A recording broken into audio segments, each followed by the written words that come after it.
Hello, everyone. Thank you for coming.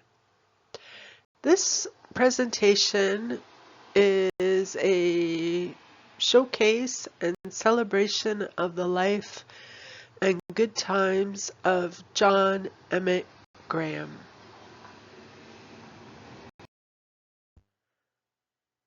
My dad, John, was born to Gerald Graham and Mary Macaulay in Montreal, being a baby brother to Peter Graham and a new grandson for Grandma Alma Lebrec.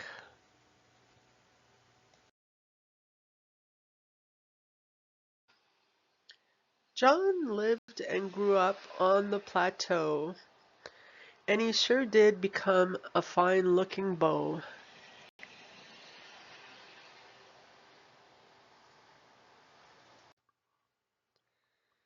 In the 60s, he studied fine arts at Loyola.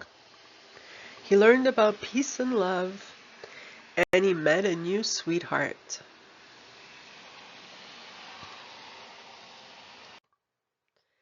And in 1968, his sweetheart said yes, and the wedding bells rang. Not too long after, along came Papa John with a new backpack and a baby girl passenger.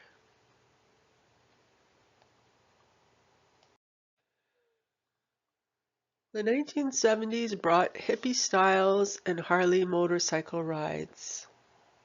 My dad rebuilt a vintage 1200cc Harley Davidson, and he once told me that he knew that bike so well he could take it all apart and put it all back together, down to the very last bolt.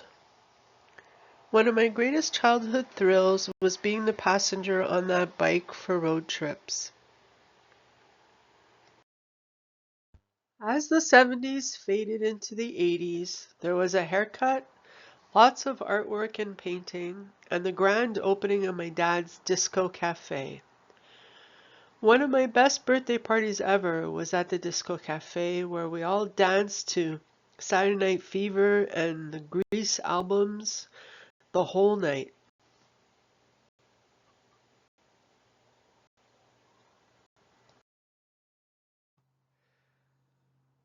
In the 1980s, new wave rock was all the rage, and Johnny and the Blind Kids hit the stage, with my dad on drums.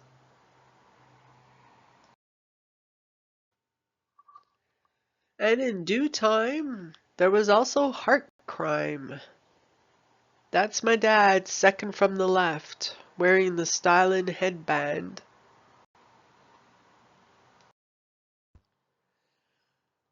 And the mid-80s kicked off with the Zebras.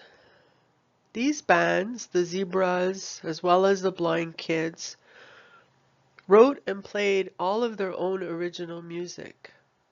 My dad's good friend, Ken Hamilton, there on the left, currently has a Facebook page and a YouTube and SoundCloud channel still showcasing many of their songs. Then Celtic rockin' came a knockin' with the Wastrels. The Wastrels actually had two Johnny Grahams, big and little, with little Johnny Graham pictured there on the bottom right. Out of all my dad's bands, I have to say this one was my favorite, and it fostered in me a great love of Celtic music.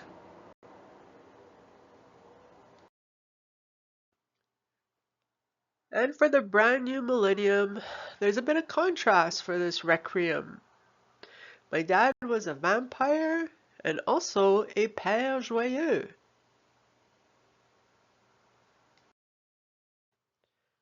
During the 2000s, my dad found himself without a band. He was a quote-unquote bandless drummer. So he taught himself to play the acoustic guitar so he could be a solo musician and performer.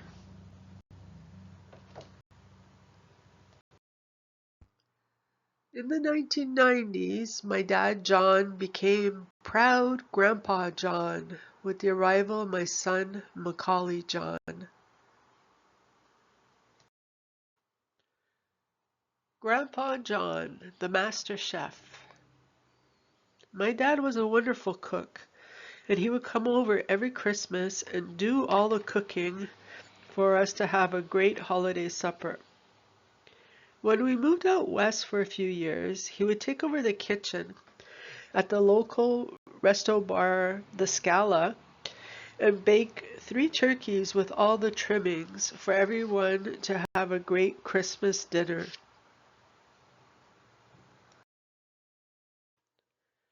As many of you already know, my dad lived on Park Avenue with his famous back terrace for 30 years. His good friend Ken nicknamed him Mr. Park Avenue. My dad had a special kindness. Although never a pushover, he had a huge heart. I'm not just saying this because he was my dad. I've witnessed him giving away his last $5, and he'd let homeless friends sleep over if they had nowhere else to go. As a kid, I can remember getting up in the morning and tripping over someone asleep on the living room floor because someone else was already on the couch. I came across his CV amongst his things, and it only then really sunk in how diverse his life's work had been. He had been, as well as a musician and songwriter, to name a few, an artist and a painter, a motorcycle mechanic, a high school English teacher, an occupational rehab officer, a security and stationary engineer, a school bus and truck driver, and a home renovator, a master of plaster, as he would put it. He was also very proud to have been named an honorary Mohawk in Kanasatake for participating in a few of their powwows.